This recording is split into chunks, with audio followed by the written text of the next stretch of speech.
மாற்றம் உங்களுக்கு தெரியுதோ இல்லையோ, உங்களை இவ்வளவு நாள் பார்த்து கொண்டிருந்த அவர்களுக்கு தெரிகிறது. இந்த மாற்றத்தை தாங்க முடியாத, பொறுக்க முடியாதவர்கள்தான் உங்களை டிஸ்கரேஜ் பண்ணுறதுக்காக, உங்கள் மனதை மாற்றுவதற்காக குறை சொல்லி கொண்டிருக்கிறார்கள்.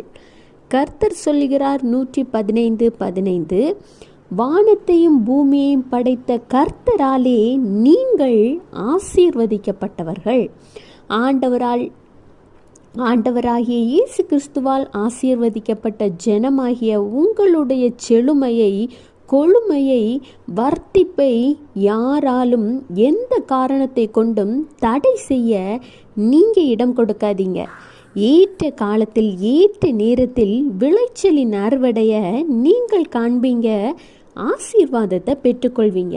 Have a blessed day. Jesus bless you.